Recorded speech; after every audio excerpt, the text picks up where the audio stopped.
Hello, नमस्ते. कसे आहात सगळे? छान ना? मी पण मस्त आहे, आनंदी आहे. आज मी आपल्याला आनंदी राहण्यासाठी एक 8 सवयी सांगणार आहे. ह्या सवयी आपण फॉलो केल्या का नाही, आपण कायम आनंदी राहू शकतो. नाही तर उभी काय तर काढायचं. इवन मोबाईल घेतो, मोबाईलवर बघतो आपली मैत्रिणी इथे फिरायला गेली होती, गेली आहे, मी मात्र इथेच, असा विचार करतो. मग आपण आनंदी राहायला काय करायचं बघूया. पहिली गोष्ट, एक्सेप्ट युअर सेल्फ. म्हणजे देवानं आपल्याला बनवले तसं आपण मान्य करायला पाहिजे. मी उंच असेल, गिड्डी असेल, काळी असेल, गोरी असेल, व्हॉट एव्हर इट इज, मला देवानं असं दिले, हे छान आहे, थँक्यू गॉड. पहिलं जे काही आपल्याला देवानं दिले त्याला आपण एक्सेप्ट करायचं. आणि आता देवानं मला इथे पाठवलं म्हणजे काहीतरी करायला पाठवलेलं आहे, मग मी काय करू शकते हे विचार करायचा आणि शांतपणानं जे काही आपण आहोत असं एक्सेप्ट करायचं. आणि जे काही आपल्याकडे आहे तर शो ऑफ करायची गरज नाही. इवन आनंद सुद्धा, आपण आनंदी राहूया, पण तर दुसऱ्याला दाखवलं की आपल्याला आनंद मिळतो का हो? असं नाहीये. काही लोक, आमच्या शाळेत एक आमची मैत्रीण होती, काही घरात नवीन आणली की ती शाळेत आणायची दाखवायला सगळे स्टाफला.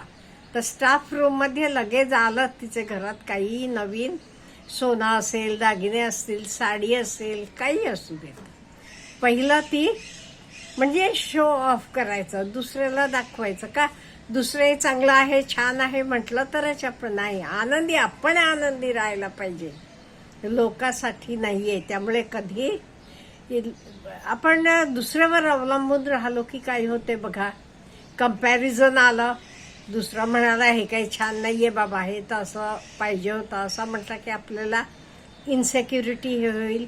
त्याच्यामुळे जे काही आहे माझं, मी आनंदी आहे, मी आनंदी राहायला पाहिजे, आनंदी बाकीच्यांना दाखवायला पाहिजे असं नाहीये.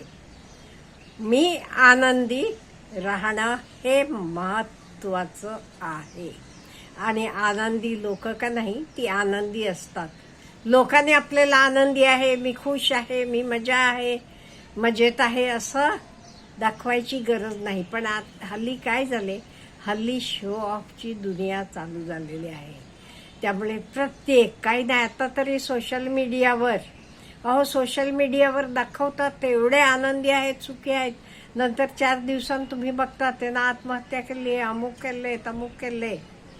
कितीतरी आपण सेलिब्रिटीसांचं बघतो. आणि पुढचं, कमी बोलायचं. आपण पर्पस असला, काही गरज असली तर बोलायला फॉलो करायचं, नाही ते बोलायचं नाही. काही लोक खूप बोलतात, त्या बोलण्यामुळे काय होते माहिती का, कितीतरी प्रॉब्लेम क्रिएट होतात. गरज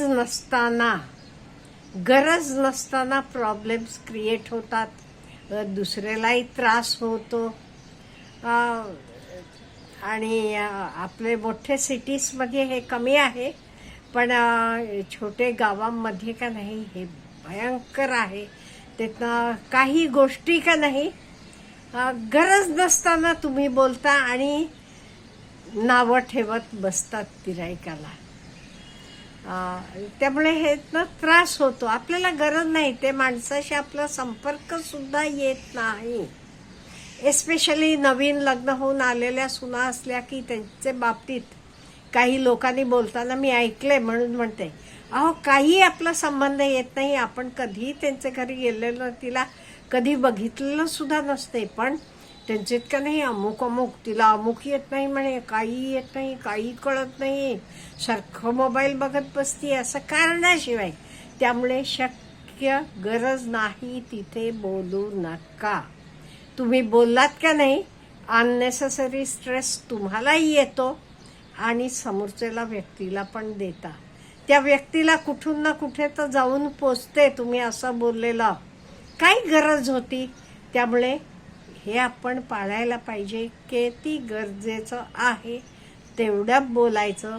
आणि लक्षात ठेवा, सायलेन्स इज पॉवर. सायलेन्स म्हणजे हे नाही आहे, सायलेन्स इज पॉवर. आणि जे कोणी नको तर तुमच्याबद्दल बोलत असतील, विचार करत असतील, त्याला सोडून द्या, इग्नोर करा, लक्ष देऊ नका.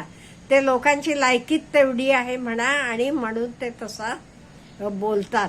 रिअल व्हॅल्यू, आपली व्हॅल्यू आपल्याला कळायला पाहिजे. त्यामुळे त्या लोकांकडे बिलकुल लक्ष द्यायचं नाही, विचार सुद्धा करायचं नाही किंवा बघायचं सुद्धा नाही. मला माहित आहे मी कोण आहे म्हणून. त्यामुळे जे काही मला योग्य वाटते तर मी करणार आहे. आणि लोक आपल्याला नावं ठेवू देत, बोलू देत, काही करू देत, आपण त्याच्याकडे लक्ष द्यायचं नाही. आपल्या मनाला योग्य वाटते ते तर दुसऱ्याला झाला तर फायदा होतो, नुकसान होत नाहीये. मला पण आनंद मिळतो, मग तर मी करत जायचं. बिलकुल दुसऱ्याकडे लक्ष देऊ नका. आणि महत्वाचं म्हणजे आपल्याला शक्य होत असलं तर दुसऱ्याला आपण मदत करायची. आता मदत म्हणजे फक्त पैशाचीच मदत असं म्हणत नाही मी. जे काही तुमच्याकडे आहे ती मदत करा. हा, तर महत्वाचं आहे. कोणाला आनंद द्या, कोणाला गोड बोलून हसलात तरी ते एक हेल्प आहे तुमची.